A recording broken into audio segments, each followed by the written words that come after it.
The recovery team can now begin a slow approach to the vehicle. Meanwhile, here in the flight control room, Entry Flight Director Rick Henfling is polling his team of flight controllers for the start of powering down the vehicle after a thorough systems check. We have no toxic gases to be concerned about, so the recovery personnel can approach the vehicle, but not until we have powered down the spacecraft. That's expected to take a few more minutes.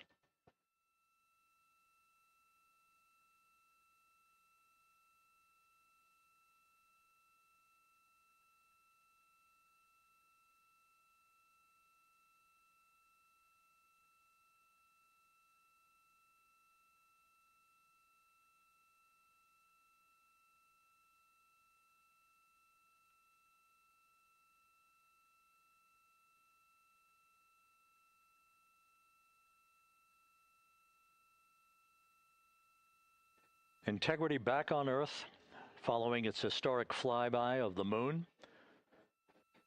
It was, for all intents and purposes, a textbook mission. On 2828, but I'll remain on this frequency. We copy.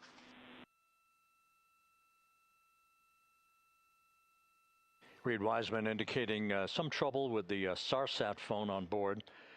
But that's not an issue. What is more important is that the vehicle is solid.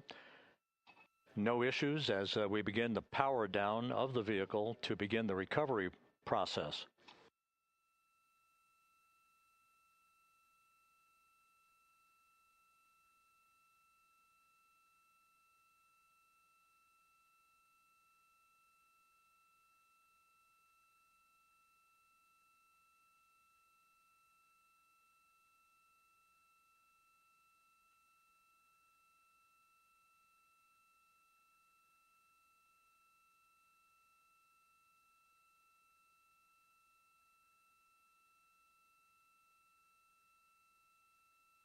The propulsion officer here in Mission Control reports that we have safed the prop system on Integrity. Can you say again? That was very weak and broken.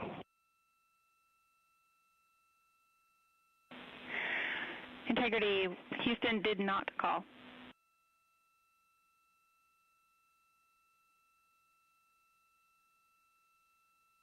Copy that, Houston. It might have been on the SAR radio. Stand by.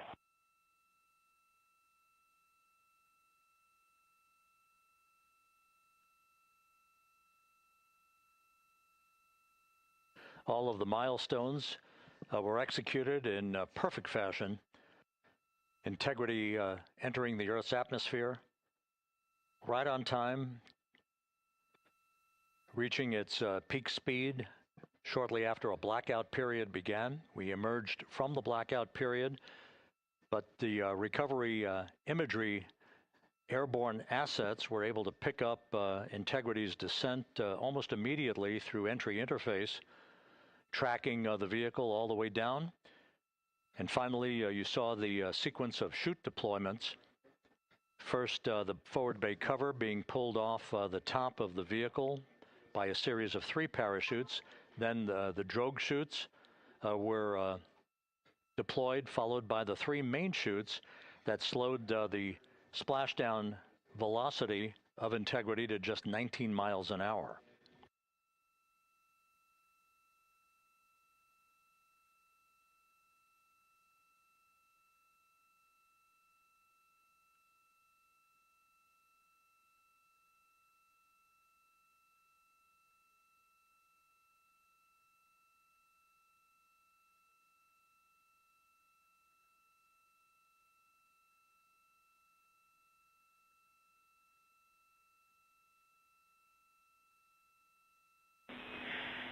Integrity, Houston, with no joy on SAR and SAT phone, we'd like you to command an additional 15 minutes for a total of 30-minute power down delay.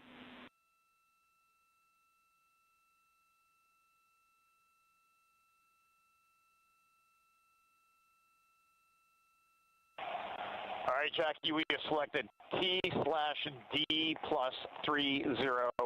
No joy on SAR radio or sat phone.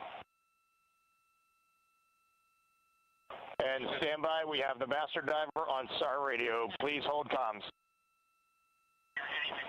Hey Lily, excuse me, hey Jackie, we just got the master diver on SAR.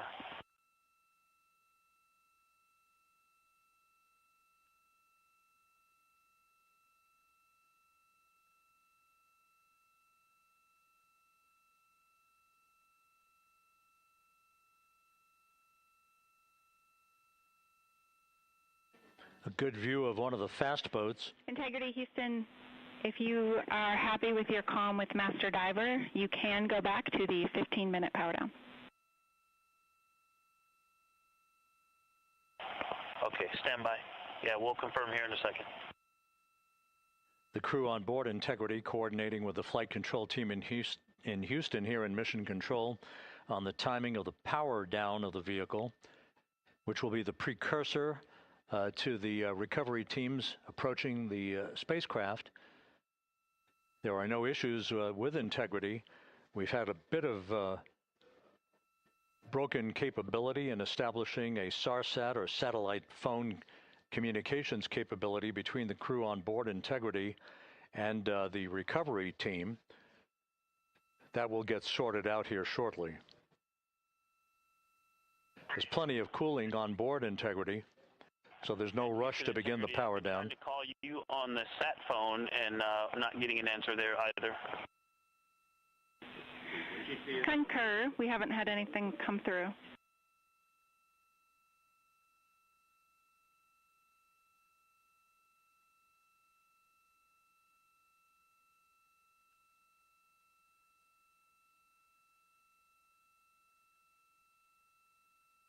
And Houston, if you could relay to recovery that we hear them, but it does not appear as though they are hearing us.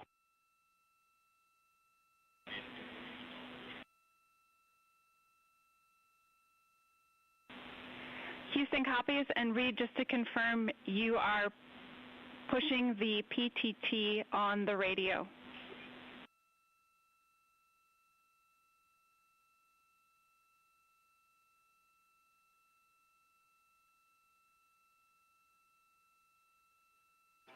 So as we continue to sort out the communications between Integrity and the recovery teams, we are standing by for the initiation of the power down procedures that, as you see, the recovery teams are moving towards the side of the capsule.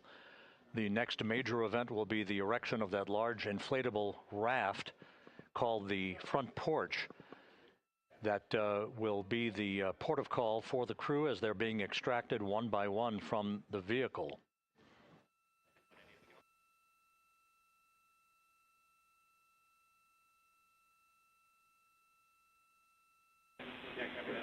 Integrity Houston, for sat phone, we are going to attempt to call you.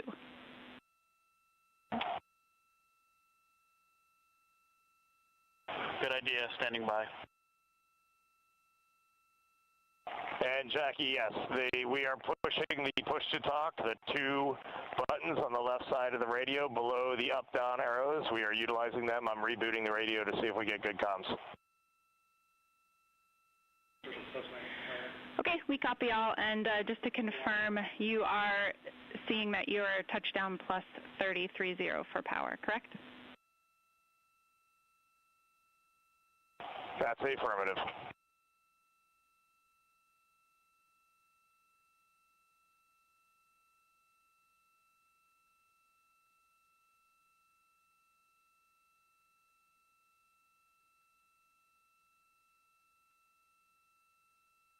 We are trying a backdoor approach to have Mission Control here call the crew on their satellite phone. This is all part of the coordination for the power down of the vehicle that will initiate the actual recovery operation. The first boats with the Navy divers on board are standing by, waiting to close in on Integrity to begin the process of erecting the large inflatable raft. That's called the front porch. That will be where the astronauts are extracted from so that they can have a few minutes to get their land legs back before they're hoisted aboard the Navy helicopters for the flight back to the deck of the USS John P. Murtha. Do not reply.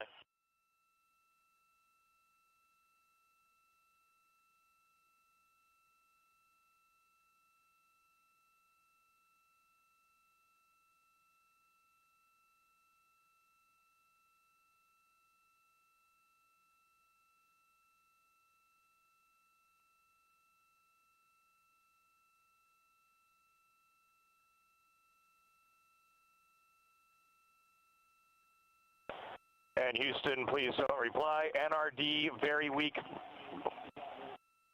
but readable. Master Diver, we can hear, but they cannot hear us.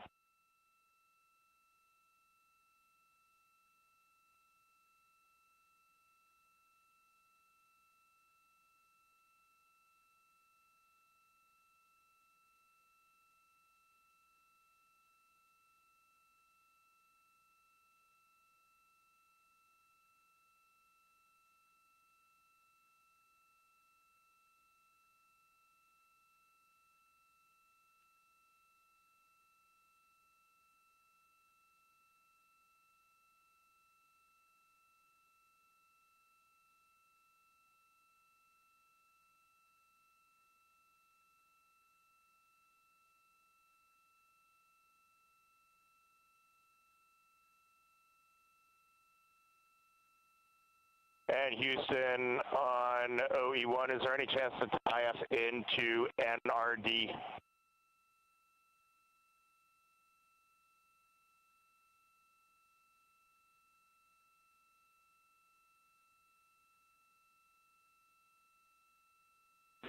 Checking.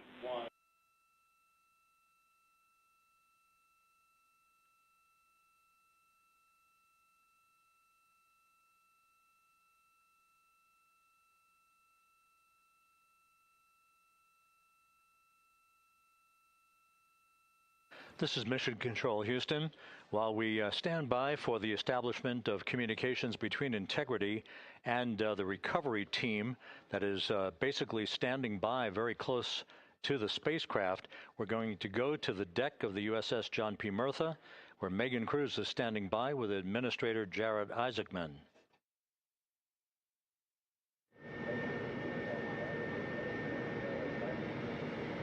Hey, Rob, yeah, just such an honor to be able to be here on the ship, to be able to share and experience this moment with everyone together. And of course, as you just said, yes, here with NASA Administrator Jared Isaacman. Administrator, how did you feel getting to witness this and seeing NASA at its best? Oh, I mean, I'm honestly, I'm still at a loss for words. I mean, you know, like the childhood Jared right now can't believe what I just saw. I mean, almost been waiting my whole lifetime to see this, and then it's NASA Administrator. I just couldn't be more proud of the entire workforce, the years, the effort, the late nights, all the hard work from across the country that contributed to this incredible moment right now. And yeah, incredibly grateful too for our teams here on the John P. Murtha right now. Yeah, look at them behind us here. We got everybody. Hey, what do you guys think? We just brought some astronauts back from the moon, huh? Unbelievable. Thank you. Yeah, so grateful to the Navy, the sailors that are here, the NASA teams. I mean, this is a joint effort that's on their way right now. These recovery forces are getting out to our Orion spacecraft, to Integrity, get our astronauts back on the ship safely. Yeah, and this is not just an accomplishment for NASA. This is an accomplishment for humanity. Again, a historic mission to the moon and back. How does this make you feel, and what do you hope people take away from this? Well, I'll tell you, you know, I think about the crew members that we've all had an opportunity to observe over the last 10 days, right? I mean, they're absolutely professional astronauts. I mean, wonderful communicators, almost poets. But then I think these were the ambassadors from humanity to the stars that we sent out there right now. And I can't imagine a better crew than the Artemis 2 crew that just completed a perfect mission right now. So yes, it's a huge moment for everybody, right? I mean, we are back in the business of sending astronauts to the moon, bringing them back safely, and to set up for a series more. I mean, this is not a once in a lifetime, which you hear sometimes around here. It's like, this was a once in a lifetime. No, it's not. This is just the beginning. We are going to get back into doing this with frequency, sending missions to the moon until we land on it in 2028 and start building our base. Yeah, are we going to build on the momentum for Artemis 3? I mean, it's just around the corner. Absolutely. So I mean, that's part of me too. Like I can't wait to get the crew off of Integrity right now, but also getting Integrity back on this ship so we can start taking a look at it, because all that data is so precious to us right now. I mean, we are going to definitely want to take a good look at the thermal protection system. We're going to want to download all the data they couldn't transmit back to us and use that to inform Artemis 3. But we're already making progress, right? You had SRB segments already showing up at KSC. Core stage for Artemis 3 is rolling out on April 20th. We're getting Mobile Launcher 1 back in vehicle assembly building. So yes, there is a lot to celebrate right now on a mission well accomplished for Artemis 2, and at the same time, we got to start getting ready for 3. Amazing. And last question, for people who joined us for all 10 days to see what we can accomplish together with our international partners, what do you think about the fact that we're going to keep doing this more and more and more?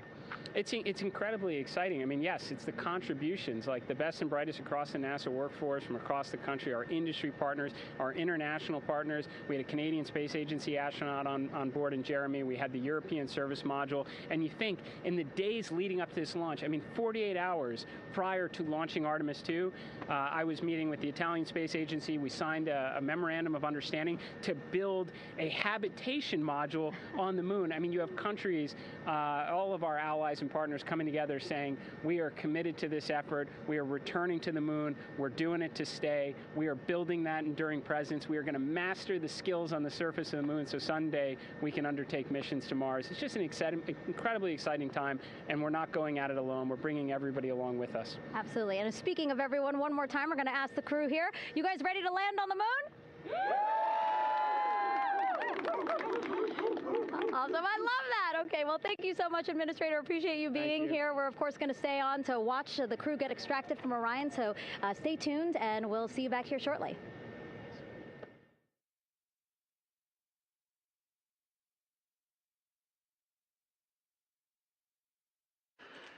Thank you, Megan, and thank you, Administrator Isaacman. We are in the process of working to establish that communications link and to establish the procedures that will lead to the power down of the spacecraft, which is gently bobbing in the Pacific following a bullseye touchdown that occurred at 7:07 p.m. Central Time, 5:07 p.m. Pacific Time, 2.5 hours before sunset in the Pacific southwest of San Diego. We have once again heard from the crew during that interview opportunity with the administrator, and we have 4 healthy crew members on board.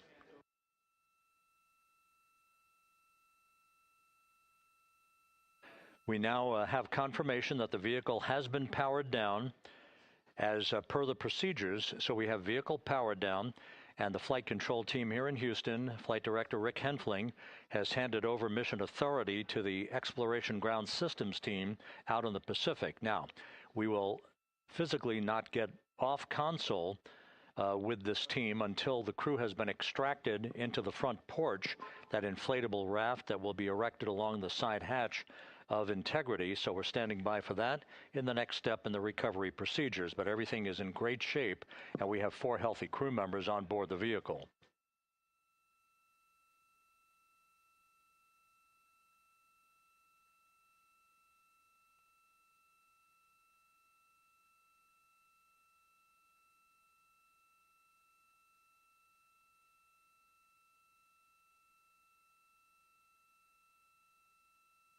All of the entry events went by the book, no issues, perfect trajectory for Integrity that was culminated with one final raise burn to improve the angle of attack for the vehicle as it entered the Earth's atmosphere. All of that flight dynamics computation worked like a charm.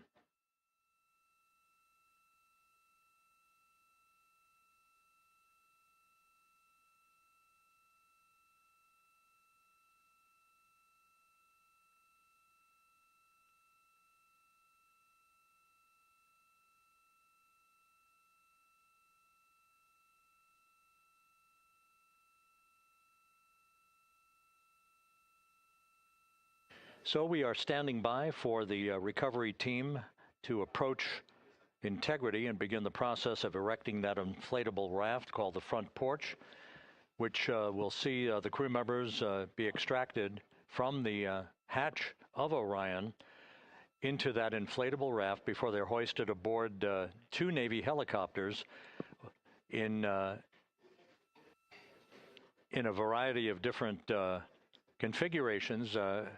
Each crew member will be hoisted in sequential fashion, in alternating fashion, 2 crew members for each helicopter before they turn around to head back to the John P. Murtha. Once on the deck of the ship, they'll be brought into medical bay for comprehensive medical exams. But Reed Wiseman has reported several times that the crew is in excellent shape.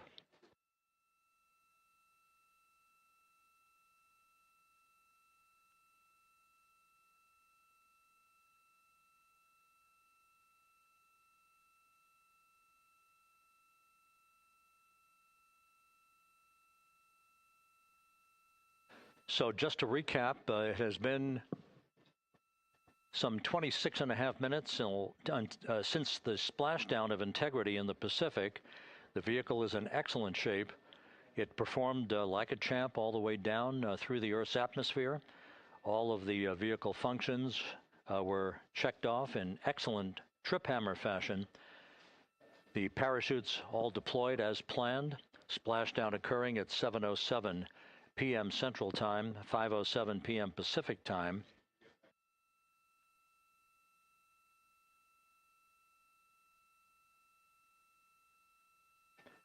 And after a bit of a tussle to try to establish a communications link with the recovery team, we were finally able to run through the procedures for the powering down of the vehicle.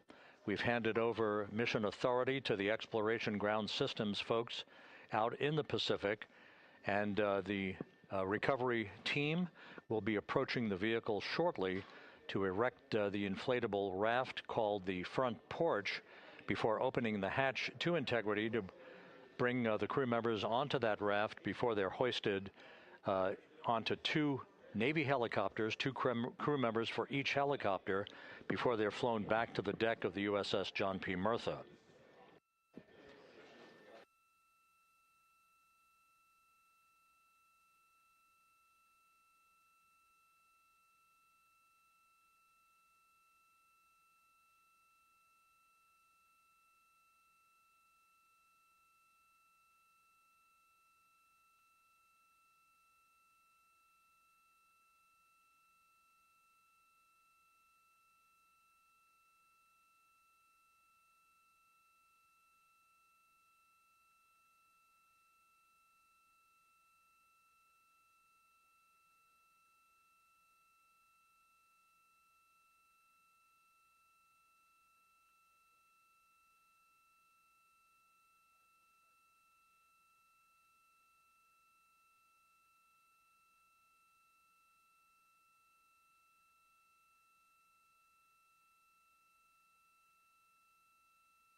This is Mission Control Houston.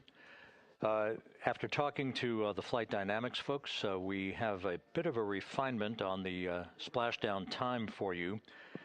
Their computation shows a splashdown time of 7:07 and 27 seconds p.m. Central Time, 7:07 and 27 seconds p.m. Central Time.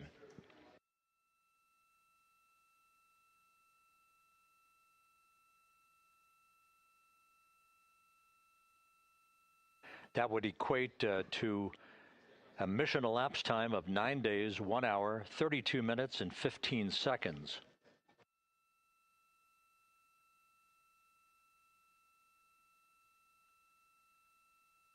Once again, from Flight Dynamics, a splashdown time of 7:07 and 27 seconds p.m. Central Time.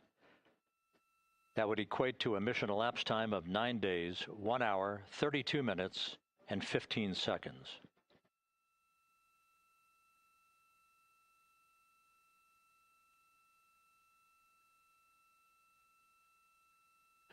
Reports from the Pacific indicate that the recovery team, in communications with the crew aboard Integrity, that the crew remains in excellent shape as they await the approach of the team for a final hazard gas evaluation before they move to the side of the vehicle to erect the inflatable life raft called the front porch.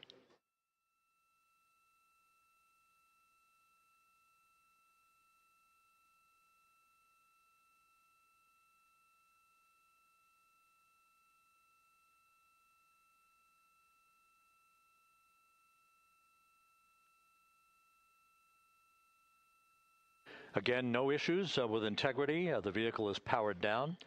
All of its systems are now safed.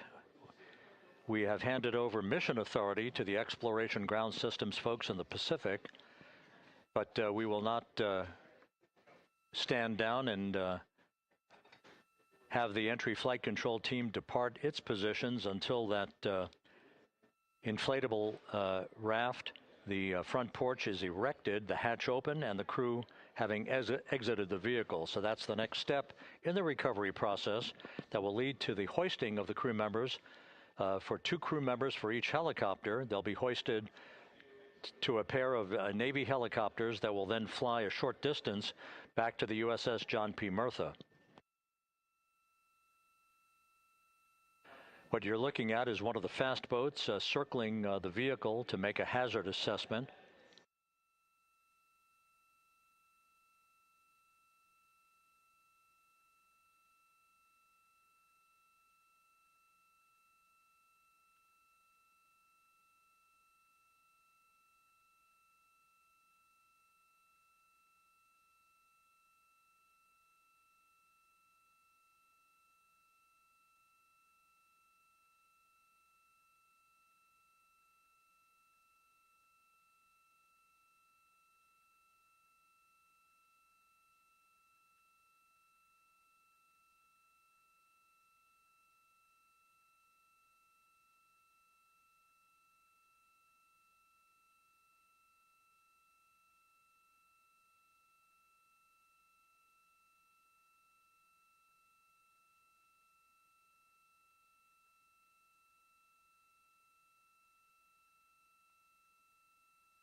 This is Mission Control Houston. Once again, you're watching the initiation of the recovery of the Artemis crew aboard Integrity. All of the Navy divers and the fast boats are now approaching the spacecraft after conducting a hazard assessment. The vehicle has been powered down. Entry Flight Director Rick Henfling now waiting for the life raft, the front porch, to be erected along the side of the vehicle so that the hatch can be opened and the crew members extracted from Integrity, soon to be hoisted one by one into a pair of Navy helicopters for a short flight back to the deck of the USS John P. Murtha. If you missed it earlier, we talked to Flight Dynamics and received a more official touchdown time or splashdown time, as it were, of 7:07 and 27 seconds p.m. Central Time, 5:07 and 27 seconds p.m. Pacific Time. That would equate to a mission elapsed time of 9 days, 1 hour, 32 minutes, and 15 seconds.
Continuing to get excellent views from the imagery assets out at sea in the Pacific of Integrity. We continue to get good reports from the landing and support officer, who's in contact with the recovery team, that the crew is in excellent shape, no issues. They're just currently biding their time, waiting for the front porch to be erected. We have no hazardous hazard gases and no hazardous situation with the vehicle. It performed perfectly all the way down from entry interface to its splashdown in the Pacific at 7:07 and 27 seconds p.m. Central Time. And as you can see, the first phalanx of recovery personnel now pulling up alongside of Integrity.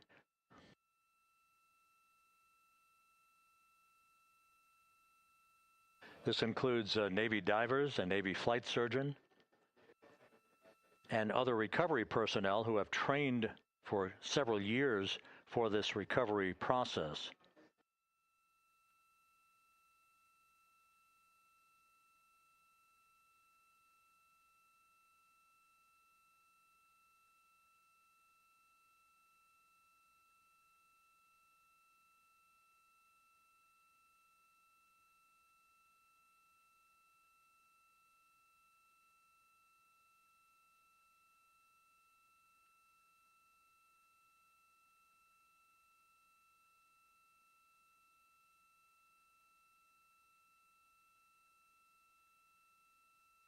At this hour, some 41 minutes following splashdown, the vehicle has been powered down. There's no hazardous gas emanating from the vehicle. That's why the first team of recovery personnel has been able to pull alongside Integrity. And the reports continue to come in that the 4 astronauts are in excellent shape.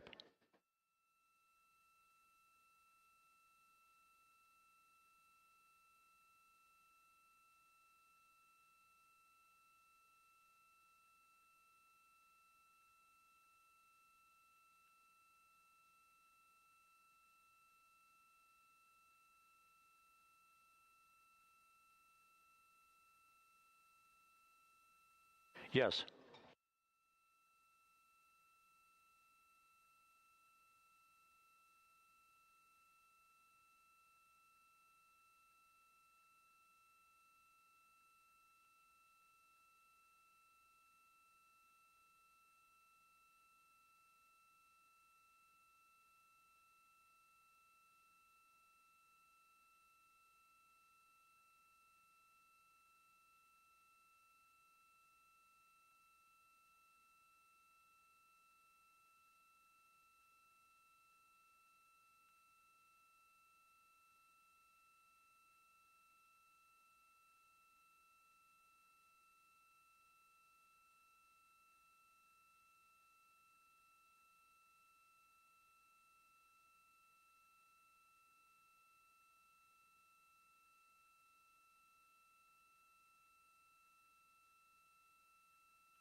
This is Mission Control Houston, continuing to watch the initiation of the recovery of Integrity's astronauts. One by one, they'll be brought out of the spacecraft onto a large inflatable raft just a short time from now. In the meantime, we can go back to the USS John P. Murtha, where my colleague Megan Cruz is standing by to provide her situation report. Megan, can you hear us?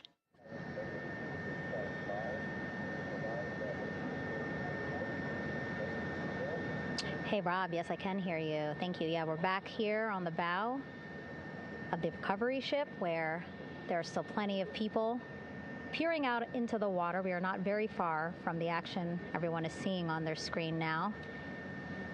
The Orion spacecraft, Integrity, in the ocean, surrounded by a number of recovery boats.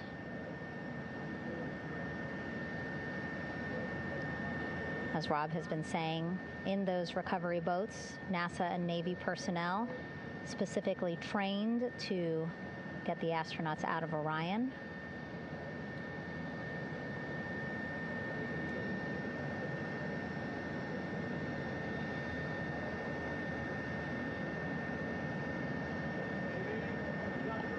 In some of our wide shots, you can probably see that there are 6 boats out in the water. More than 40 people out in the water right now on those boats.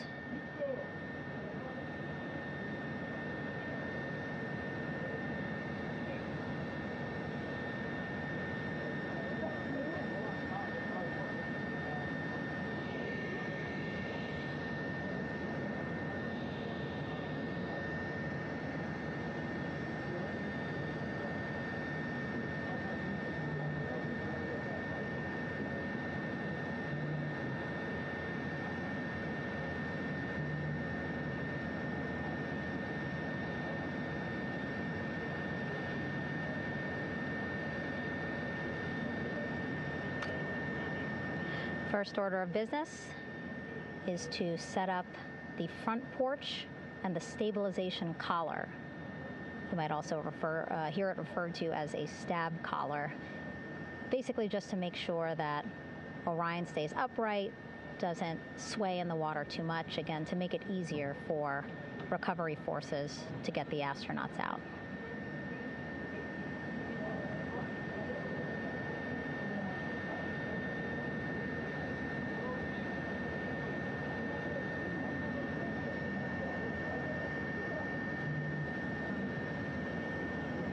Again, we splashed down in the Pacific Ocean just after 5 p.m. Pacific time here.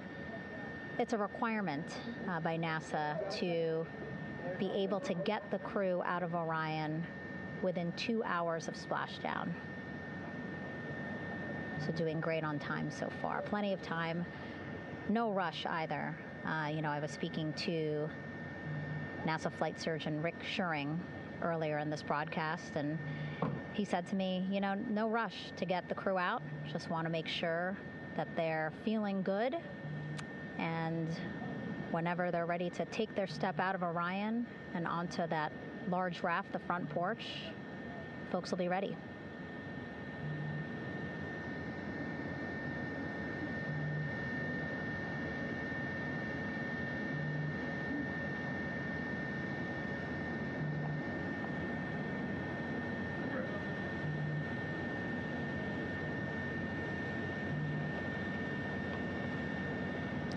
And as there are mission audio loops in Mission Control in Houston, there is a mission audio loop here on the ship, and it was just reported out that the side hatch is open.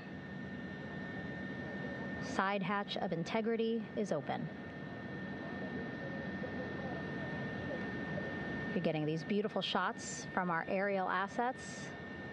The ship itself, where I'm on, just 3,000 yards away.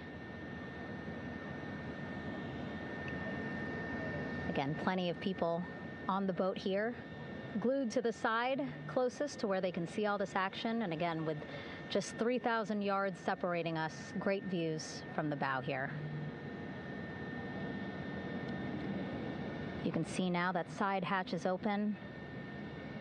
One of the Navy personnel is about to get inside there.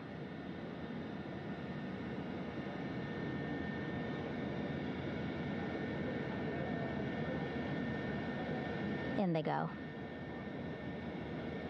In total, 4 will go into Orion. So it'll be a little bit of a tight squeeze, but the goal is to have a recovery personnel with each astronaut assessing them.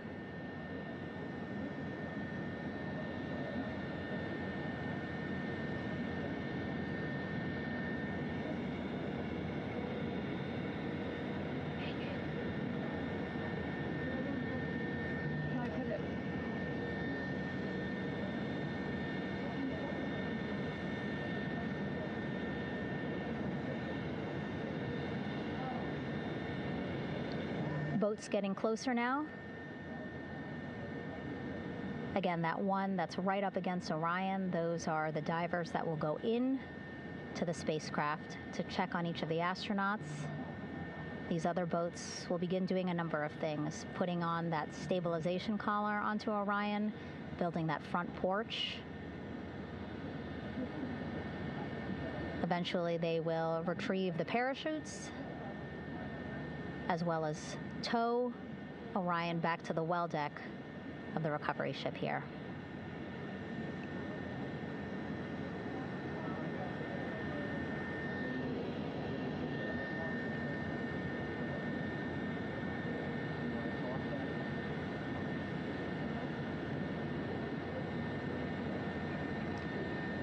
And so as we wait for the Navy and NASA personnel to get their assessment of the crew inside of Orion, why don't we toss it back to Rob for an update?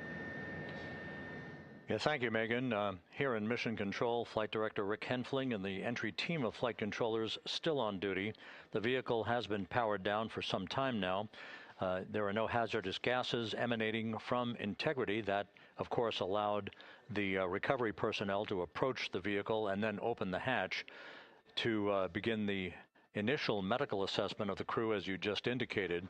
Now we're standing by for the erection of that inflatable raft, the front porch, alongside of the vehicle. That will enable the crew to be extracted one by one onto the raft, have a moment or two to get their land legs back before they're hoisted into two hovering Navy helicopters, 2 crew members for each helicopter, for a short flight back to the deck of the USS John P. Murtha.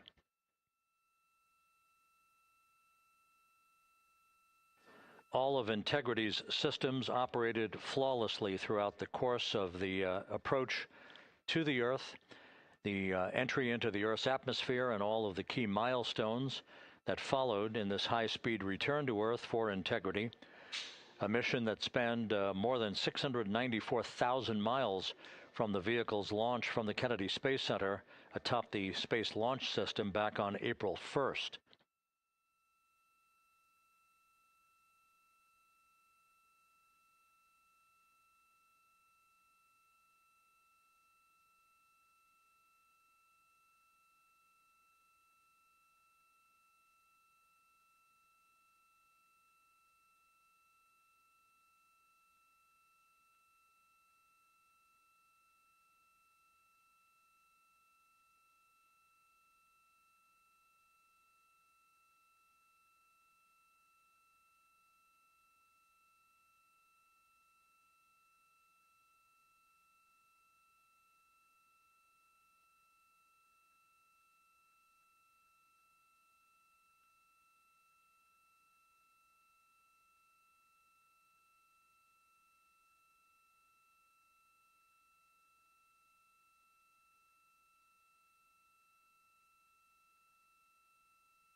As we mentioned at the top of the broadcast, the last time that the Apollo program saw a splashdown in the Pacific was Apollo 17 back on December 19th, 1972. So for the first time in 53 and a half years, we have reenacted that with the arrival of Integrity's astronauts as they flew around the moon in that historic lunar flyby that began with a trans-lunar injection burn that took them out of Earth orbit following 24 hours of a high Earth orbit trajectory. The high Earth orbit trajectory enabled flight controllers here to have a full 24 hours to evaluate the systems on Integrity and the condition of the crew before they would commit to flying to the moon.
with the side hatch of Orion having been opened to set the stage for the erection of the inflatable life raft, known as the front porch, to be erected alongside the spacecraft for the extraction of the crew.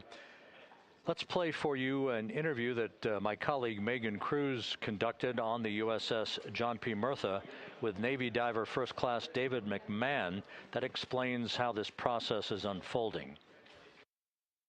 Okay, Davey, so you and some of your team, one last look over of the stabilization collar, correct? Yes, ma'am. Okay, so what is this stabilization collar? This is what's going to stabilize the capsule out there in the ocean.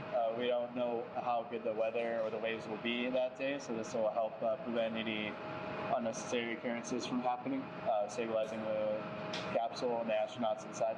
So basically this is a float that will go around Orion. I'm assuming that what they're doing right now, these are the lines that will attach the collar onto Orion? That is correct.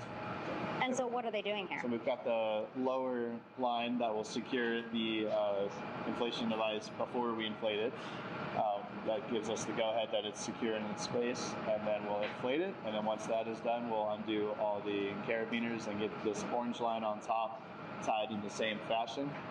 And then this will be secured to the capsule, and the astronauts can safely take their first steps out of the capsule onto the front porch. Okay, and how long will it take them to set up the stabilization collar? We should definitely be able to handle this in under 10 minutes. Okay, wow. And then you just mentioned the front porch. So basically after they set up the stabilization collar, then they set up what's called the front porch here. That's correct. Okay, and what's the front porch? Front porch is basically a bigger waiting room for the astronauts to sit in while we wait for the helicopters to show up and grab them. Okay, so the medical team that was inside with the crew, they're going to help them out and onto the front porch? That is correct. And then what happens here? We have higher trained medical personnel also on board the front porch that will give them lookovers and just make sure they're okay while we wait for the helicopters to show up. Okay. How does it feel, I mean, your team, you, to be part of a mission that's returning astronauts from the moon in more than 50 years? We all feel extremely honored to be a part of this, as well as a bigger mission for the Navy and joining up with NASA to do great things. Mm-hmm. And do you feel like you and your team are ready? Yes, very ready. Cool. All right, thank you so much. Thank you.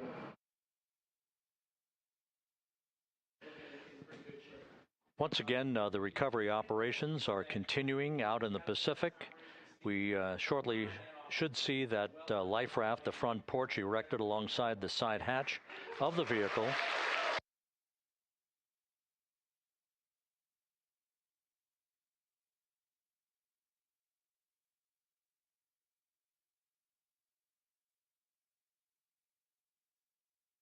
A number of flight controllers have come into the flight control room to receive congratulations from Entry Flight Director Rick Henfling.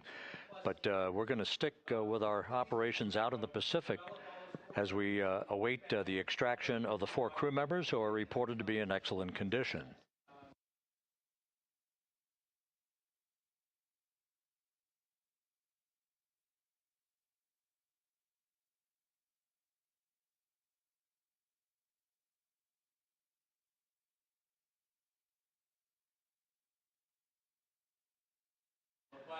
Again, while we stand by for that front porch to be erected alongside of the side hatch of the vehicle, let's go back to the USS John P. Murtha and Megan Cruz. Megan?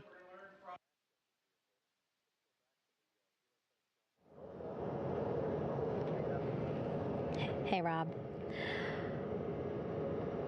Pausing now to listen to some internal audio loops again. The operations team here on the ship communicating with everyone out on the water. It seems like currents are hindering them a little bit from unfurling and inflating the stabilization collar as well as the front porch. But again, the requirement to get the crew out within 2 hours of splashdown, plenty of time. So no concerns just yet. But as calm as the water looks, yeah, it looks like it's hindering the teams just a tad.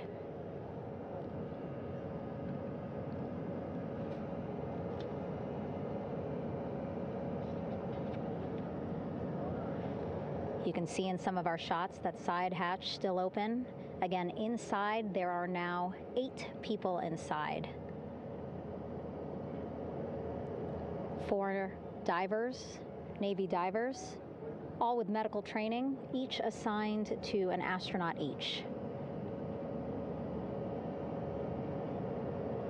Making sure that they're comfortable, feeling good.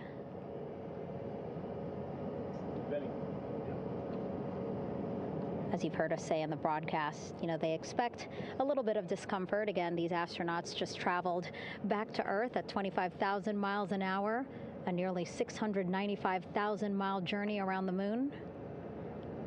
If you think you get carsick.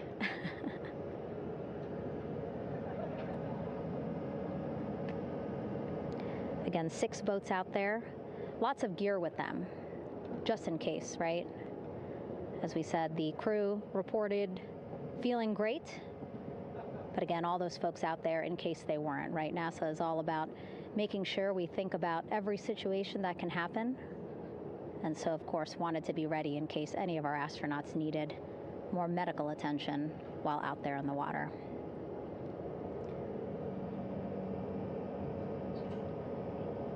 You see now teams, again,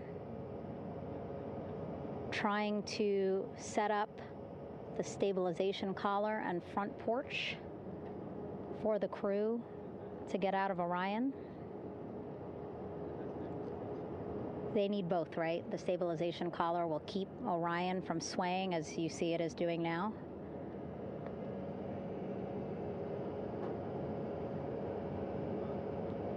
And then they will connect the front porch to the stabilization collar so that the crew can take 2 steps and they will be in the front porch.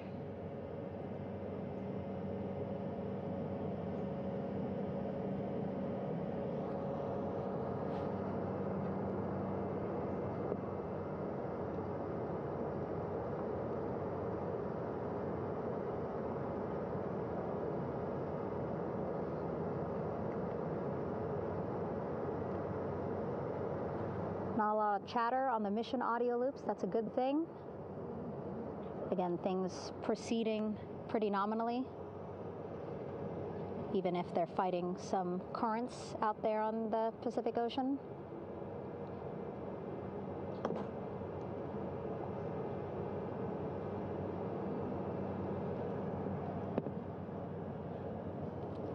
Again, the goal, setting up the stabilization collar and the front porch so that the crew can rest comfortably in the front porch, get placed into harnesses so that 2 helicopters can lift them off the front porch and onto the USS John Murtha here.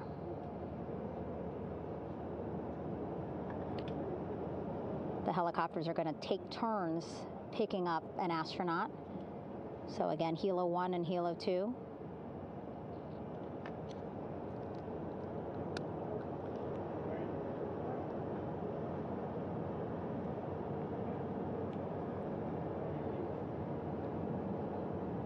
Okay, and the recovery team here on the ship just got a report from the undersea medical officer who is inside the capsule with the crew. He is reporting all 4 members are green.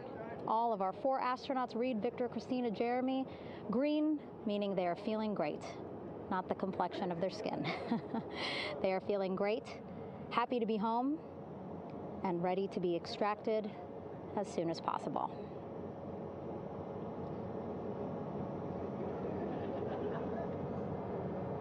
And so, as I was saying, we have 2 helicopters circling the activity you're seeing on the water right now. Each will take turns picking up an astronaut. So Helo 1 will come on in, hover above the front porch, about 40 feet above the front porch. A Navy recovery specialist will be hoisted down into the front porch.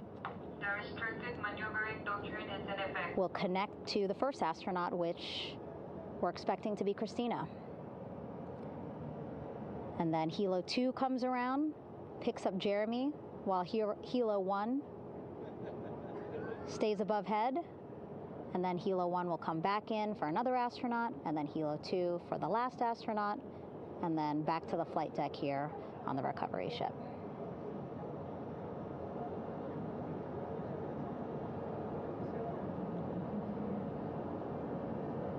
I was talking to Assistant Artemis Recovery Director Paul Sierpinski. He said helos are a much quicker, safer way to get on board. They did actually consider boats, but then if you think about it, longer time, the crew would have to move through more of the ship. This way the helos will give a more direct, quicker route to the medical bay for our 4 astronauts.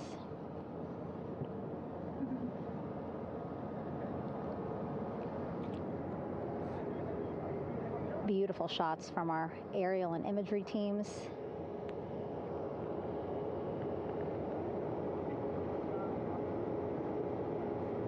Clouds have dissipated for a clear view from the bow of the recovery ship here.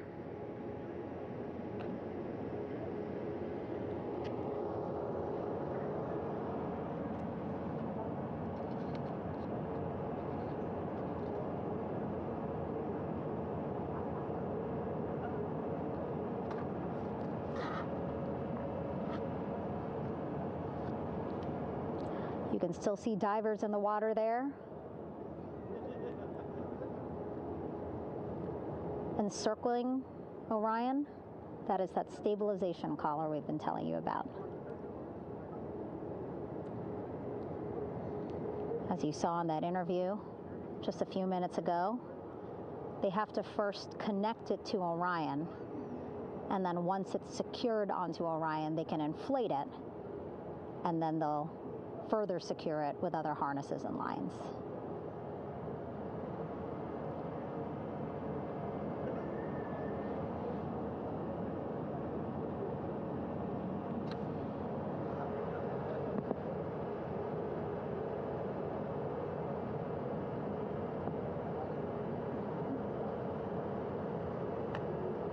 About an hour and 10 minutes since splashdown in the Pacific Ocean here.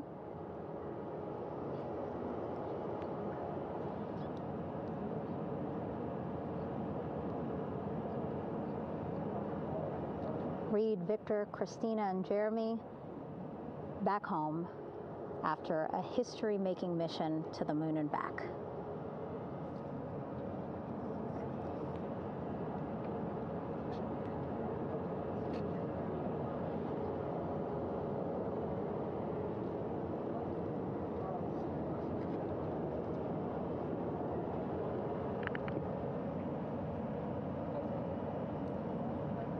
If you missed what we said just a couple of minutes ago, the undersea medical officer inside with the crew in Orion reporting all 4 crew members feeling great.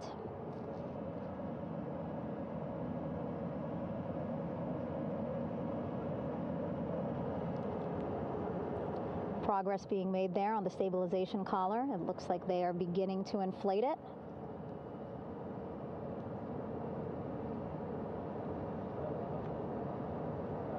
And it looks like they're starting to unfold the front porch in order to get that into the water here shortly and inflate that as well.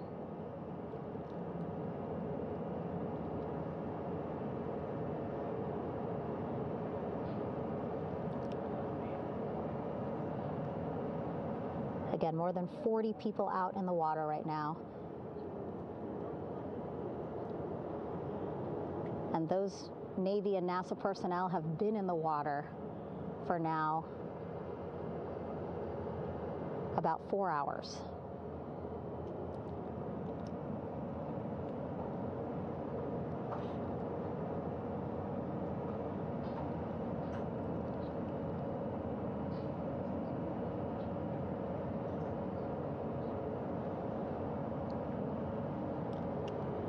The reason why they had to get out so early is just to stage everything. And actually here on the ship, when there are flight operations happening, you can't have anything else, right? Just because the flight deck can be a dangerous place, so they just want to focus on planes coming and going from the ship, so that's why they wanted to get the boats in the water to make sure that they have all the time they needed for the flight ops. And then the same crew here out in the water, they will stay out in the water for a number of hours after we recover the crew and get them back on the ship, because then they have to recover Orion.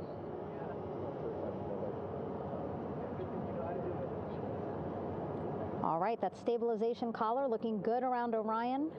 We're now seeing some recovery personnel getting on to that collar. Again, they need to further attach it to Orion to make sure that it can really prop up the spacecraft. It's basically lifting it up off of the water just a tad. Again, so it's not so... Come off me for a minute.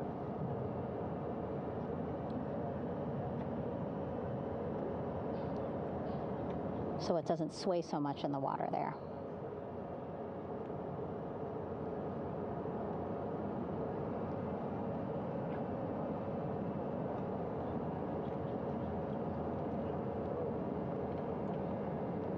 And now that front porch looks like it's nearly fully inflated as well.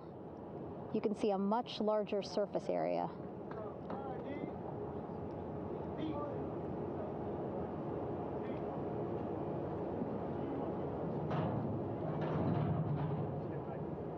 And so once the crew get out of Orion, they can stretch their legs a little bit on this front porch, get some fresh air.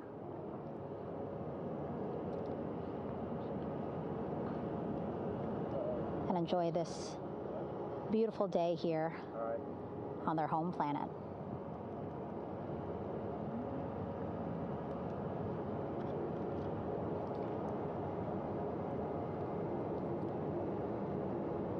It appears teams now are about to connect the front porch to the stabilization collar.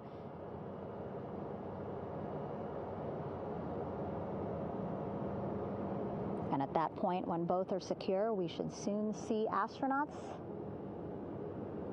come out of Orion.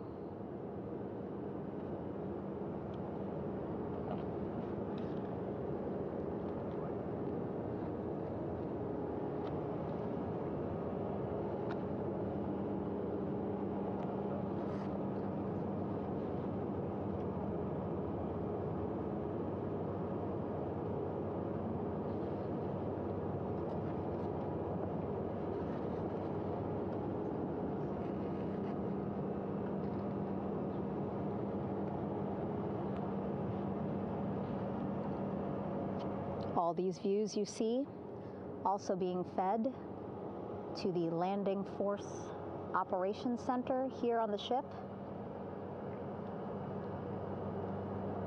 Of course, it is very important for our recovery teams leading the mission to have all the views that you're seeing as well. Again, listening to their communication loop here on the ship. Very quiet, which is a good thing. It means things are going pretty nominally, meaning as expected.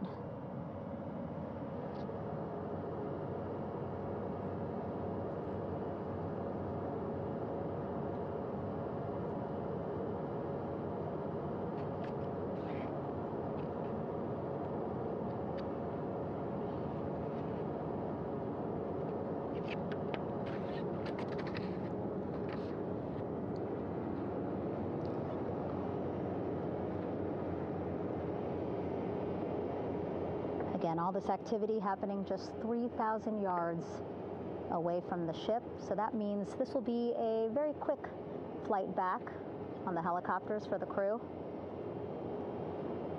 2-3 minutes, and then they'll be back here on the ship. I know.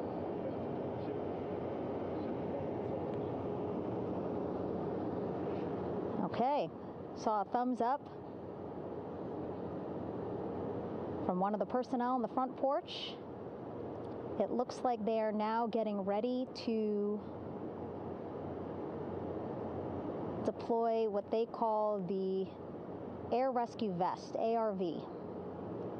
And so this is the harness that each crew member will get into in order to be hoisted into the helicopters. Again, those helicopters hovering just about 40 feet above the front porch when they're ready to pick up each crew member.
This is Mission Control Houston. Behind me, a fairly raucous scene as hundreds of flight controllers have poured into the flight control room here. This is reminiscent of the scene after the final shuttle mission of STS-135, although that was the end of a program. This is only the beginning of a program with the textbook splashdown of Integrity and its 4 astronauts. We're standing by for the crew to be extracted from the spacecraft. Entry Flight Director Rick Henfling invited all of these flight controllers who have contributed to this mission to enter the flight control room to have an opportunity to receive well wishes and to share the mutual glow that exists in the wake of a textbook mission for Integrity. On the front screen here in Mission Control, a sign that says "Welcome Home, Integrity," taking humanity back to the moon, going further, and returning safely to Earth. So all of that jubilation, part of the post-splashdown activities, even as we await the crew being extracted from the vehicle to be hoisted onto Navy helicopters for the trip back to the USS John P. Murtha.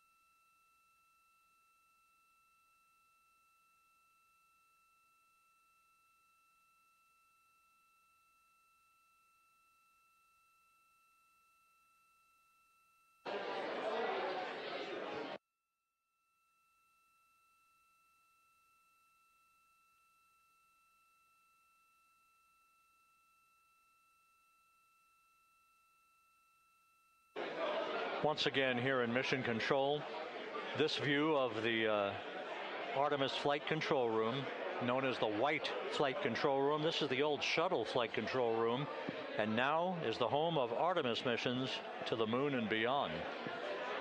Once again, quite a few flight controllers were invited in by Entry Flight Director Rick Henfling to share in the jubilation following the successful splashdown of Integrity. That splashdown occurring an hour and 22 minutes ago, as we stand by for the completion of the extraction of the crew, and ultimately they're hoisting onto Navy helicopters for a short flight back to the USS John P. Murtha. Splashdown occurred at 7:07 and 27 seconds p.m. Central Time. I had an opportunity to talk to the head of flight dynamics, Jeff Birch, a moment or two ago. He said the trajectory of Integrity coming through the Earth's atmosphere was so precise, they've never seen anything line up on a ground track like today's entry by Integrity for its splashdown southwest of San Diego.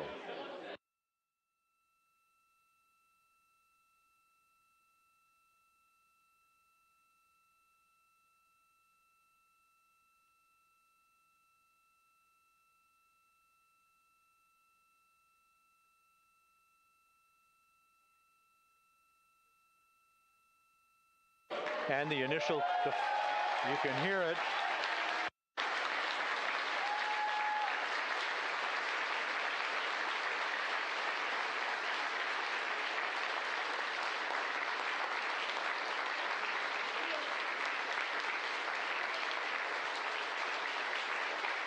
Jubilation here in the flight control room. The first crew member is out of Integrity.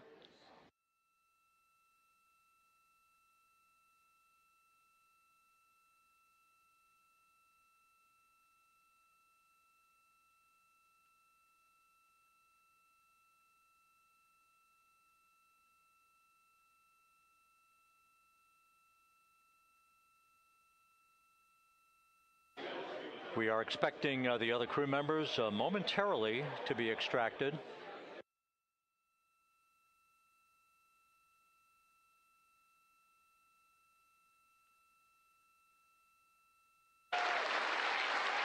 We now have 2 crew members out.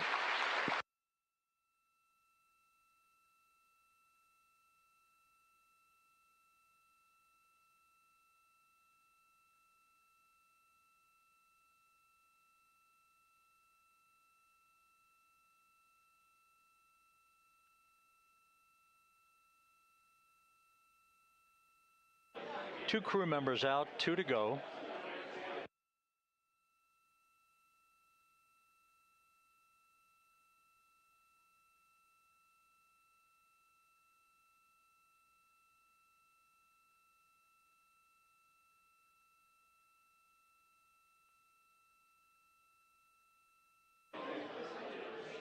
We're about 1 hour from sunset out in the Pacific. Everything continues to go well. Integrity's systems function perfectly during its entry back to Earth. And Reed Wiseman, the commander who will be last out of the vehicle, reported that all the crew members were feeling very well.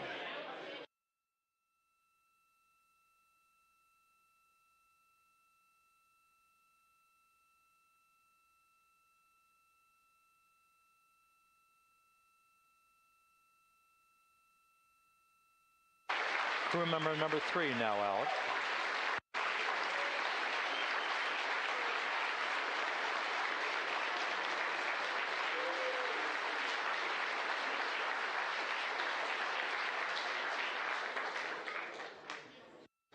And now standing by for the commander, Reed Wiseman, who will be last out of his ship.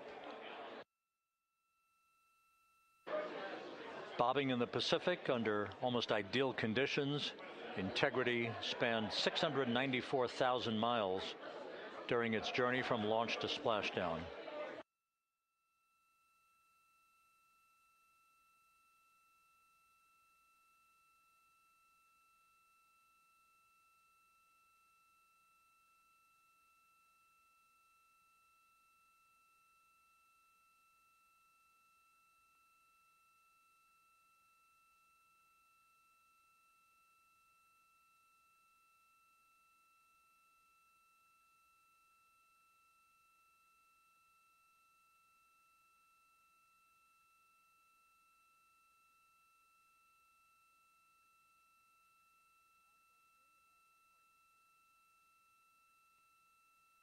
And we now have Reed Wiseman out of the vehicle, all 4 crew members now out of Integrity.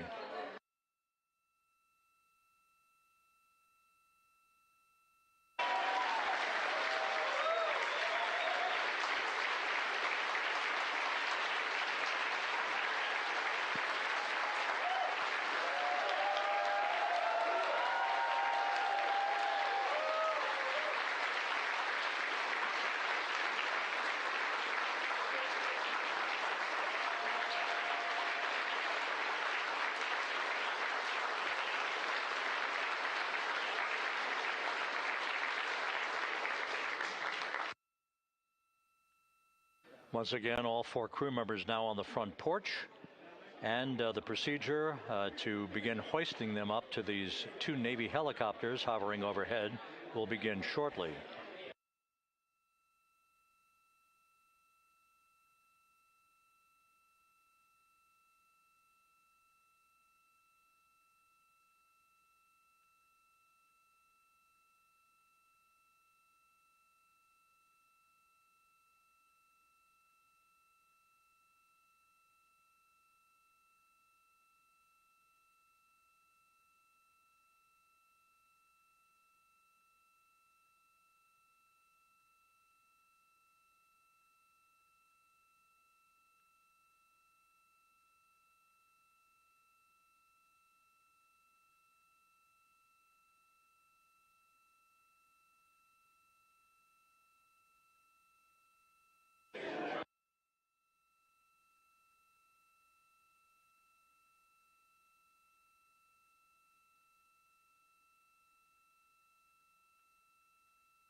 This is Mission Control Houston.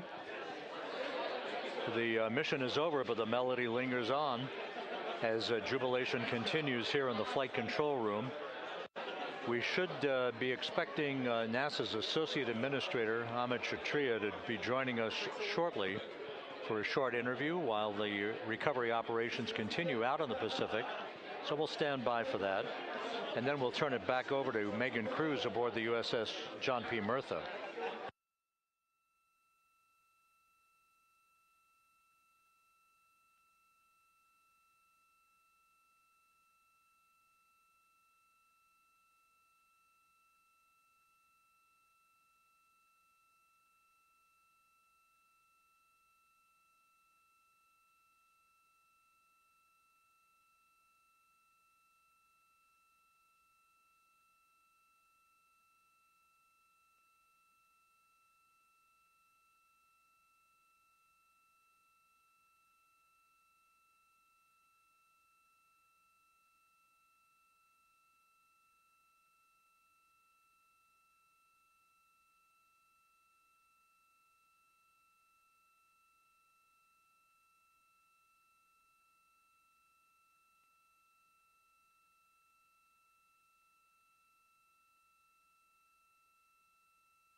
This is Mission Control Houston here in the Artemis flight control room. A number of flight controllers basking in the glory of the successful end of this mission that carried 4 astronauts around the moon on a lunar flyby, and the first test flight of Orion with crew members on board. Splashdown occurring an hour and 32 minutes ago after a flawless descent back into the Earth's atmosphere for the vehicle. Its 4 crew members in good shape, simply enjoying their time right now on the front porch, as it were, the inflatable raft alongside of their Integrity spacecraft. We're expecting Amit Kshatriya, the NASA Associate Administrator, to join us here momentarily for a brief interview before we turn it back over to Megan Cruz aboard the USS John P. Murtha, the recovery ship.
This is Mission Control Houston.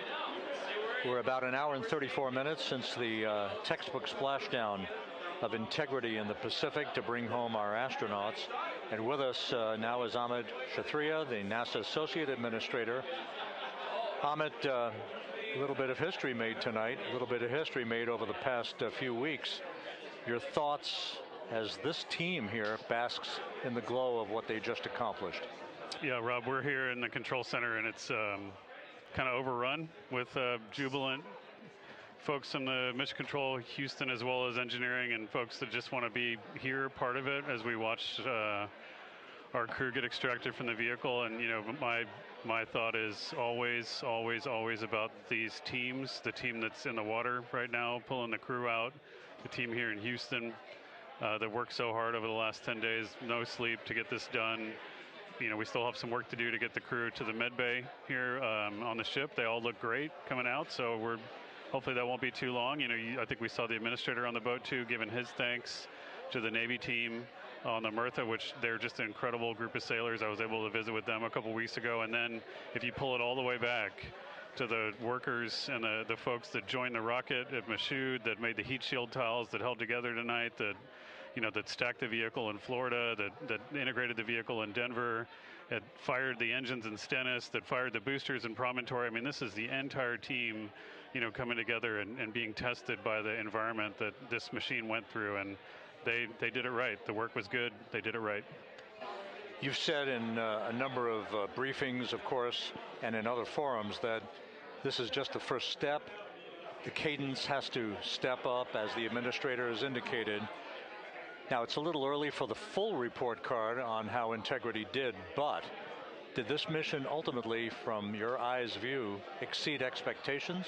It absolutely did. I mean, I was waiting to talk about this until we're in the water, and I think we still have, again, work to do to bring it in and really kind of go through it bolt by bolt and see what we learned. But I mean, so far, given what we learned during the mission and given how we performed on ascent, on entry, I always think about energy in terms of the states that you worry about the most, and every time we put these machines through these incredibly energetic states, they came through. So I'm fairly confident that we made a big step tonight to get us on the path towards the surface. I think the path to the surface is open now. We do have to do all the work, and we'll make sure we talk about that as cleanly as we can. We learned a few things during the mission, but I have to tell you, this was an incredible test of an incredible machine. From an American psyche standpoint, the Empire State Building was lit up red, white, and blue tonight. Our coverage was seen on baseball stadiums around the major leagues. How captivating was this experience for the American people, for the world, in fact, as we returned to the moon? I have not been able to watch a lot of the coverage as we've progressed through the mission. I will tell you, just from my witness in Florida before launch, and then seeing the people's faces here, and then reading where I can about how things are going. I think this has been a gift to the world from NASA. NASA has given the world a gift, proving to folks all over the place, especially young people, and that to me is what this is really about. Young people, when they see what we can do when we work together, when we have teams that collaborate, that it doesn't matter how hard the problems are, we can solve them. I'm hopeful that Artemis 2, as folks witness what we were able to do with this incredible crew, this incredible team that we've birthed into the world, scientists and engineers and artists that have been inspired by this. And even if they don't come work in the program, which separately they should come work in the program, because Lord knows we need the help, but even if they don't want to come work in the program, hopefully they grow up to recognize they can do amazing things when they work together and contribute to society and be good citizens and really change the way, the challenges that are coming in the world are overcomable if we work together like this. And one final question. Flying to the moon, we did it. We've done it again this past week and a half or so. But the engineering that went behind the design of this mission and the precision, the pinpoint precision of this vehicle entering that entry corridor, it's almost mind-boggling. Yeah, it is incredible when you think about the energies involved and the uncertainties involved. That when we inserted the vehicle into orbit, it was 99.2% down the middle. When we dropped the vehicle right on top of the fleet here, our guys knew exactly where to go, but the guidance was perfect.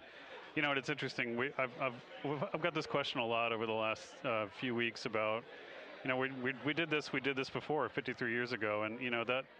I think, I mean, it is a reasonable thing to contemplate, like what's gone on since then. And what I'd tell you is, you know, when we did Apollo, which again, the more we learn about what they did, the more magical it seems what they were able to accomplish given the technology and the learnings that they had. But when we did Apollo, the architects of Apollo, you know, Gilbert, Seaman, von Braun, Mueller, what they really wanted to do, you know, as they were contemplating what it meant to expand our range of action to the lunar surface, what they wanted to do was learn how to live and work in space for a long time. They wanted to do that first before they were confident they could expand their range of action to the moon. Now, of course, the politics of the time and the mission at the time was different, and so they had to go straight to the moon and bring people home. And then after that, the program kind of lost its momentum. But you know, after that, NASA kept moving along those paths, right? So we recognized during Apollo that reusability was going to be important. We spent a lot of money on those machines, and you know, we spent a lot of money on these machines here. Even though, but we recognized that reusability was important, which is why we built a winged space plane called Space Shuttle, and then we used that reusable machine to build a space station. And we learned for 25 years how to live and work in space, and have been able to develop technologies that can enable exploration. So really, what I think is now, 53 years later, we're at the point where the architects of Apollo would have been pleased that we're now ready to actually go back to the moon and go back to stay, because we've learned all the things we needed to learn. There's a lot of people pleased here tonight, and we really thank you for joining us. Amit Kshatriya, NASA's Associate Administrator, as we begin to hoist the crew onto the helicopters to head back to the recovery ship. Thank you very much. Thank you, Rob. Congratulations, Amit.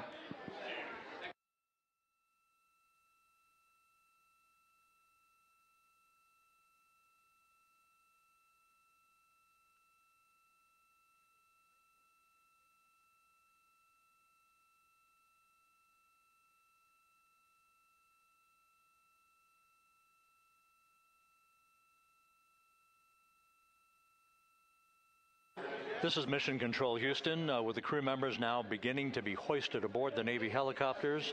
Let's go to Megan Cruz aboard the USS John P. Murtha, who will take it from here.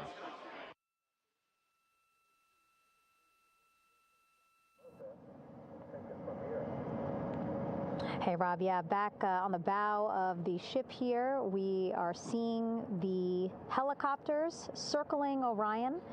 The first one there, having just completed picking up the first astronaut. Helo 2 now, hovering just 40 feet above the front porch, lowering a recovery specialist out of the helicopter. That person will touch down in the front porch just there.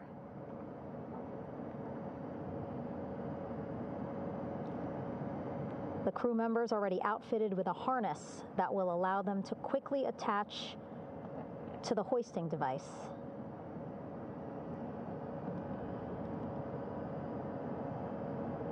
Look at the power of those blades throwing water out at the center there, the front porch, with now 3 astronauts and the recovery specialists. Again, crews already outfitted with a harness vest. And here we go. Second astronaut now off the front porch, getting hoisted into the second helicopter.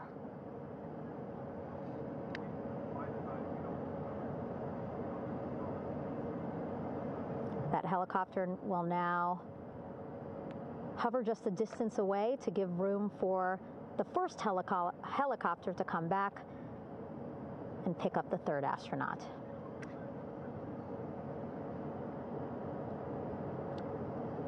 As we wait for that helicopter to come back, make its way back around, just want to mention that the President of the United States called our NASA administrator today while he was on the ship, just minutes after we interviewed him live on our coverage, and congratulated him and NASA on this history-making moment tonight.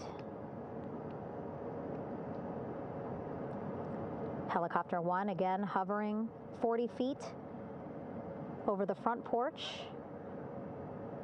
We will soon see another recovery specialist getting lowered onto the front porch.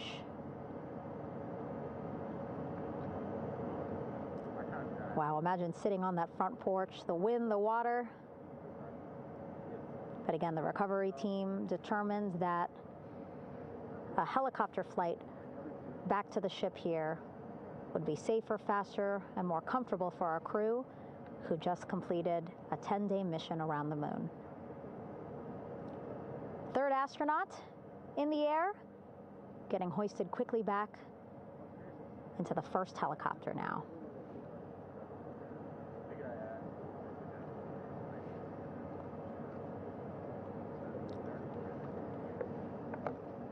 That first helicopter now on its way back to the ship here. We will soon see it land in just a few minutes. Again, all this action happening just 3,000 yards away from us, so a very quick flight back to the flight deck. And now the only person left on the front porch, Commander Reed Wiseman.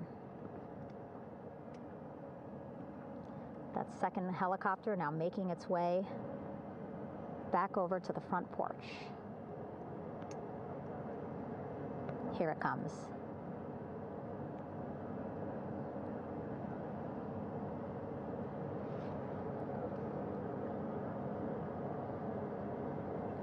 Making its final approach here.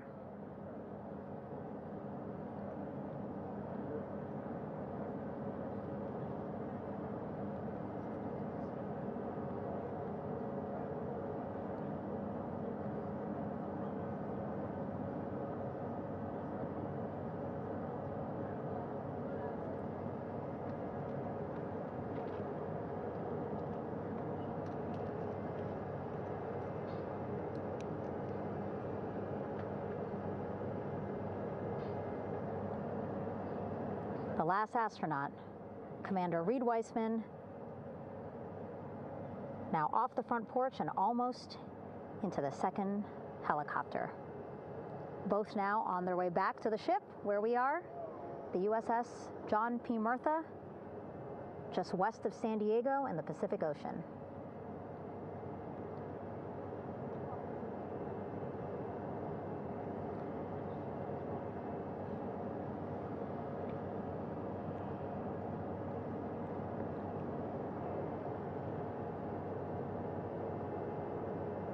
Exciting to see our 4 crew members minutes away from landing on the flight deck here on the recovery ship.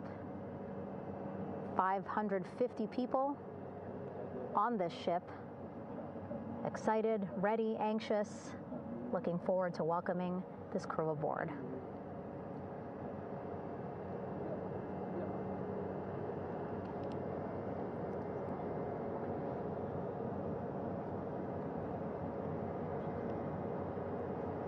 Watching them now with our own eyes. Close to the ship here. Hearing them begin to hover on the flight deck, which is just across from us, here on the bow.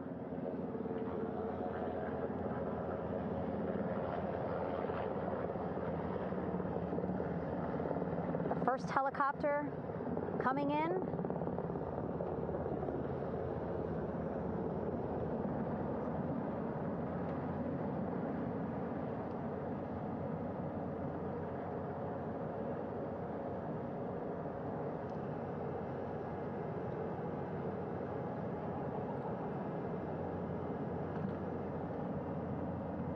And wheels down. Wheels down of the first helicopter carrying 2 of our Artemis II crew. Pilot Victor Glover and mission specialist Christina Cook.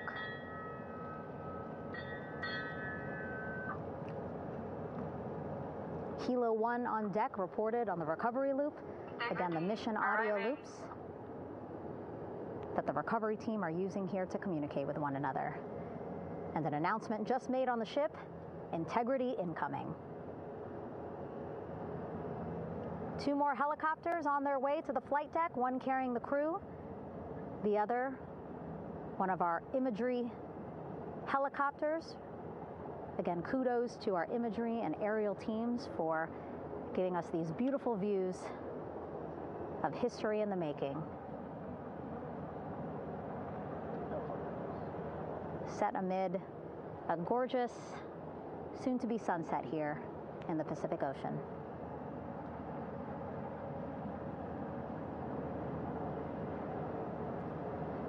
Second helicopter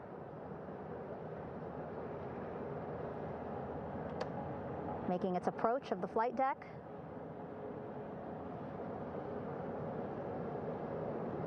Plenty of people here on the bow with their cell phones out, filming this moment.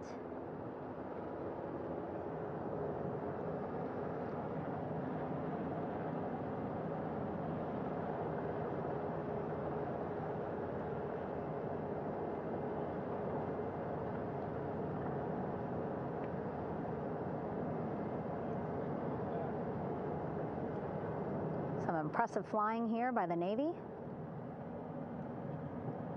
as we are seconds away from wheels down. And there you go. We now have all 4 Artemis II crew members on the USS John P. Murtha.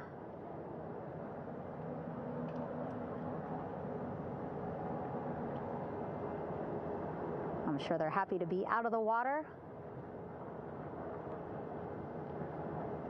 and on this recovery ship with, again, 550 people on board, ready to welcome them home.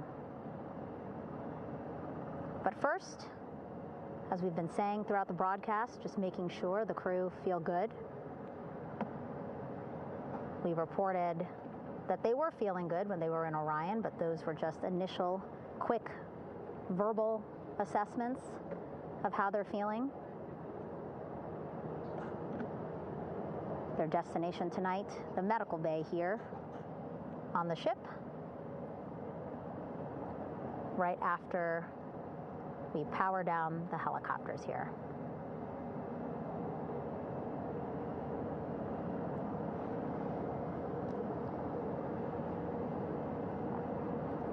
The team on the flight deck working quickly but methodically.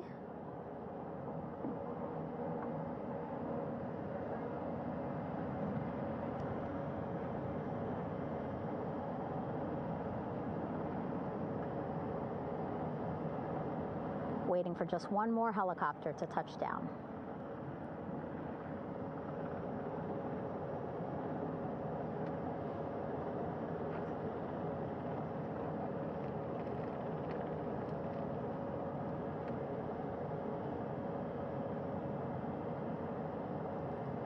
Very limited personnel here on the flight deck. Restricted maneuvering doctrine is in effect. As that third helicopter touches down.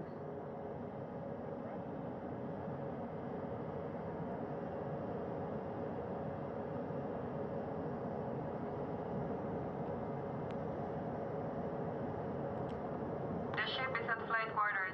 Stand clear of waiter decks, aft of frame 095, where no cover stop side, thrown articles over the side, hold all trash and garbage on station. Flight quarters. While just a few folks on the flight deck itself, there are plenty more on some upper decks. I see in some of our views a very packed crowd overhead. Announcements being made over the ship's loudspeaker system, reminding folks to stay clear of operational areas like the flight deck, so that teams can work quickly to get the crew off of the helicopters and into the medical bay.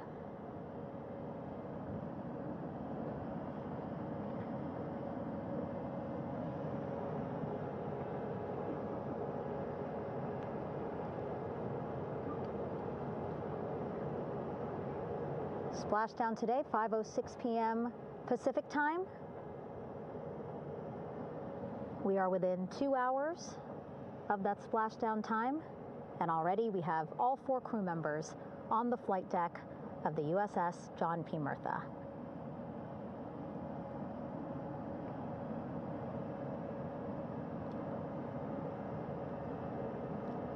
Again, crew waiting before getting out for the helicopters to completely shut down.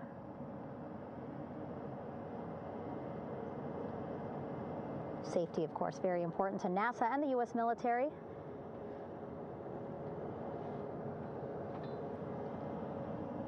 So we'll wait just a couple of minutes here before we start seeing crew members walk off the helicopters one by one.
All right, and now here we see pilot Victor Glover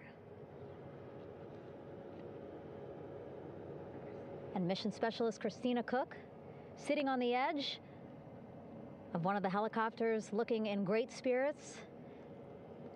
That familiar smile and laugh from Victor, I can see it from here. Christina, I'm sure, feeling the same way, just blocked a little bit by our camera here, but we'll see her here shortly. A photographer taking their pictures. Victor saluting folks on the flight deck. They look like they're in great spirits. Happy to be home, I'm sure.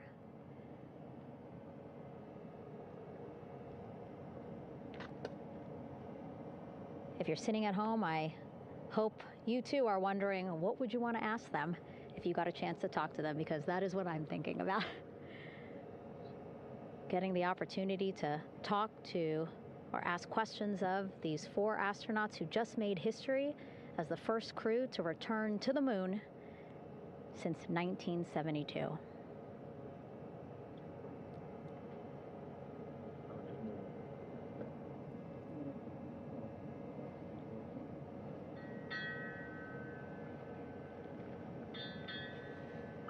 Oh, there we see Christina there, also smiling.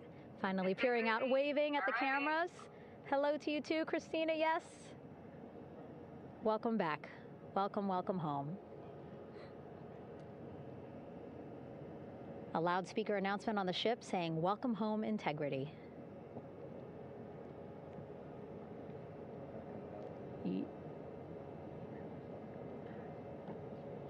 Victor in great spirits. I can't see who he's talking to, but I kind of think that he might be talking to his other 2 crew members. Shouting from across the flight deck, congratulations to one another.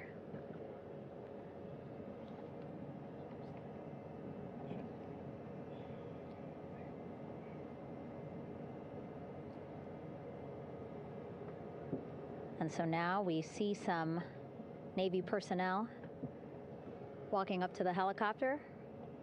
This is again the first helicopter carrying pilot Victor Glover and mission specialist Christina Cook. Both have taken off their helmets now.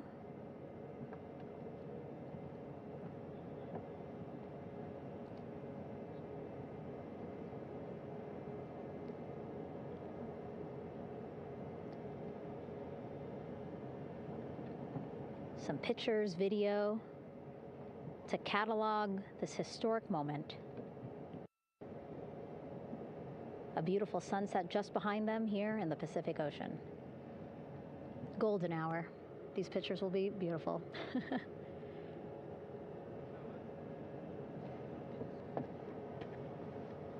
Now we see NASA Administrator Jared Isaacman. He is on the flight deck, as well as Flight Surgeon Rick Schuring walking over to Victor and Christina first. We saw the administrator walk over to the other helicopter, which is carrying Commander Reed Weissman and Mission Specialist Jeremy Hansen. We heard from Rick earlier in the broadcast. Again, he said he's going to be out there on the flight deck to do another initial assessment of the crew, ask them how they're feeling, anything bothering them. But again, from what I'm seeing, they look like they're in great spirits and feeling pretty good for folks who just traveled 695,000 miles from Florida to the moon and now here to the Pacific Ocean.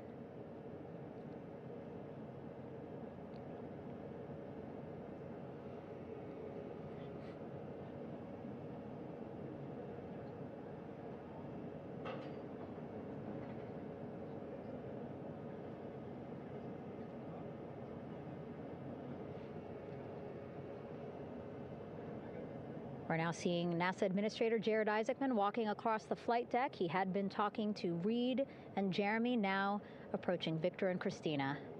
A hug from Victor, a hug from Christina. What a moment that we're getting to experience together.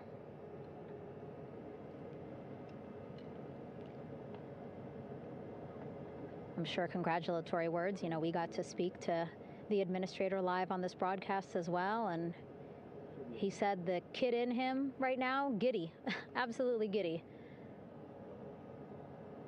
at what we were able to accomplish today. Returning them home safely and in good spirits after a 10-day mission around the moon. And here we go. We're seeing Jeremy walking, waving across the flight deck, now on his way to the medical bay.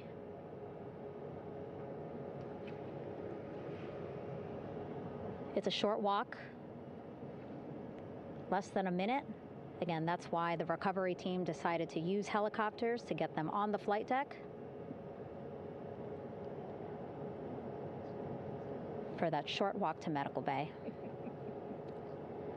And now on the flight deck, we see the chief of the astronaut office, Scott Tingle. Rick Schuring switching places. He's going over to the other helicopter. Big hugs from Victor, Christina to Scott. Again, a gorgeous sunset setting the stage for this recovery tonight.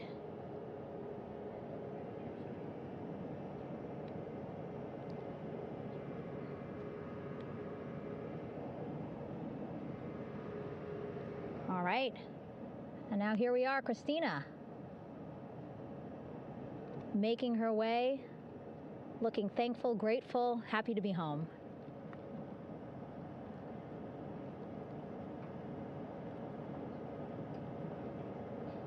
You can see she's looking up. Again, lots of people, just a few levels up off the flight deck,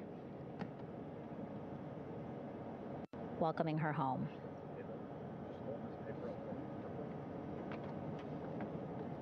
Scott holding the door like a gentleman, but back on his way to the other crew still on the flight deck.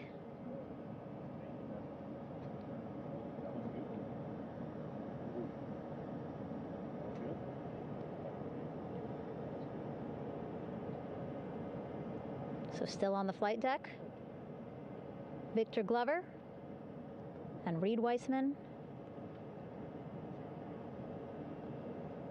It looks like Victor will be the next one headed to medical bay. More hugs, more hugs. He's a hugger.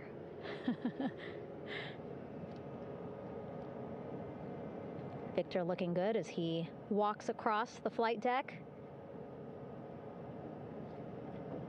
NASA Administrator applauding. Victor applauding for all the folks on the ship with him who played a role in their safe return today.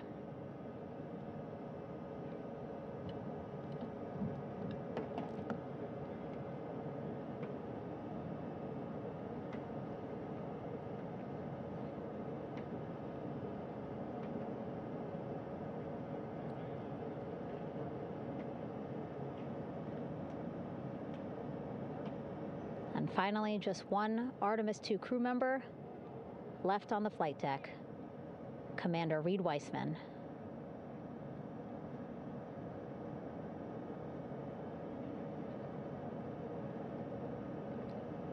Applause from the group there on the flight deck, I'm sure, as well as on the level just above them, packed with people. Reed looking good as he takes his steps towards the medical bay.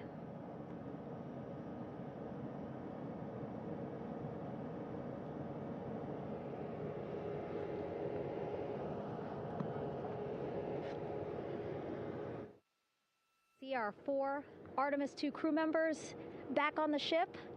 Again, now they will head into medical bay, where they will be assessed by flight surgeons from both NASA as well as the Canadian Space Agency.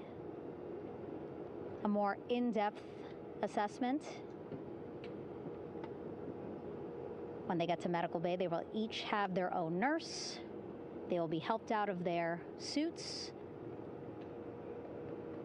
And then again, we'll check to see that they're feeling good. Make sure it's not just adrenaline, but that they are feeling good from their long journey back from the moon. Beautiful shot of that sunset, illuminating our flight deck.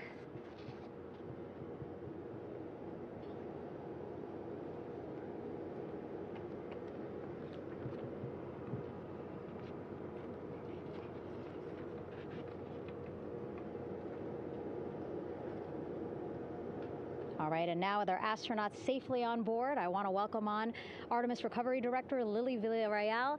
Lily, I don't know how you must be feeling right now. Ecstatic, relieved? So ecstatic, relieved. Of course, we still have to bring the capsule into the well deck of the ship, but this is a major milestone to have the crew here on the ship and in medbay. You know, our team has been preparing and working really hard, and I'm just so proud of them all. Everything went very well, just as planned. Our teammates in Houston, the flight control team was just amazing. We were able to have great conversations and communications about everything. And I don't know what else to say. I'm just so ecstatic. It's such a wonderful feeling to get to this point. Again, we still have to get the capsule, but this is huge for all of us in landing recovery. And I couldn't do this without my team, and of course the full support of the U.S. military. There's going to be lots of, high fives when we get the capsule back in, and I'm so happy that the crew's doing well, Ryan's doing well, and thank you for everybody watching.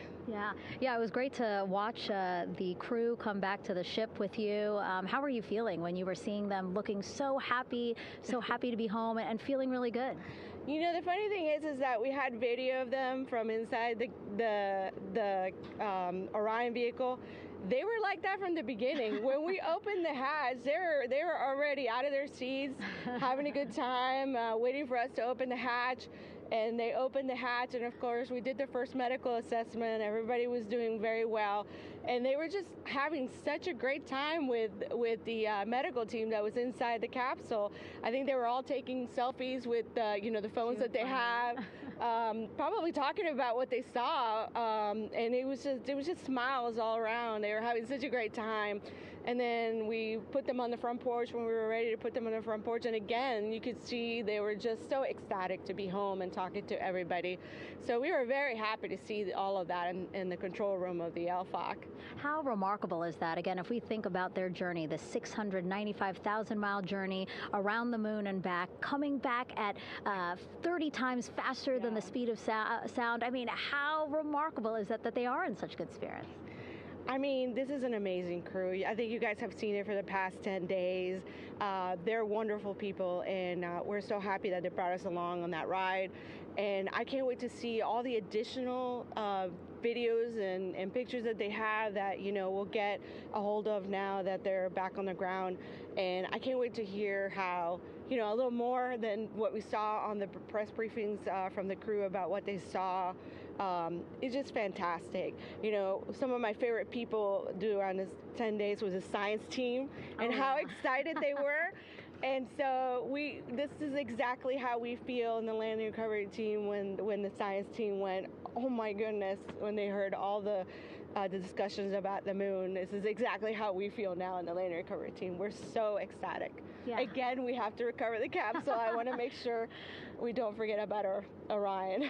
Lily's all about business. She's thinking about what's next. But yeah, speaking of these 10 days, I mean, we have been along for the journey with them, live with them 24/7 for 10 days, and just really seeing the engagement that we've gotten from around the world. What do you hope people take away from this mission?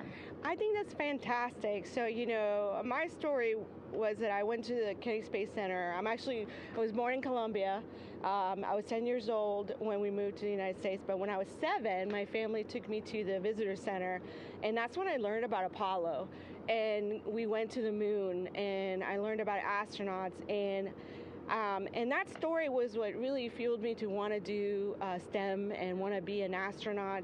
And I think that this Artemis program is going to do exactly what, what girls, my age back then is 7, young people right now, girls and even like young men, obviously. But we want to empower people to know that you can do this, right? If you want to come and work for NASA, if I did it, they can do it. And Artemis program is just going to inspire everybody. And I'm so happy about that. Yeah. Like Apollo inspired me. Thank you so much, Lily. Really appreciate you being here. As you said, still a lot of work to do. 5 to 6 more hours to recover Orion that's still out in the water. So I'll let you get back to it. But you had beautiful words to say again. We hope that this inspires people. We hope that you come and join us at NASA and accomplish great things with us in the future. Yeah. Back to you, Rob. Thank you, Megan, and safe sailing out there in the Pacific. Here in Mission Control, it is now all quiet.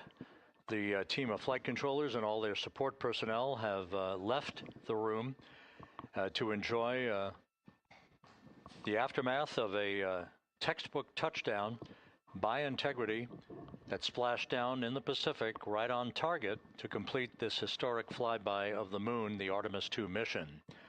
With that, we'll wrap up our coverage for the night and point you to a post-Splashdown news conference in 15 minutes at 9:35 p.m. Central Time, 10:35 p.m. Eastern Time, where managers will discuss the return of the Integrity spacecraft and the completion of the Artemis II mission. With that, we'll wrap up our coverage for this evening and historic mission in the history books. This is Mission Control Houston.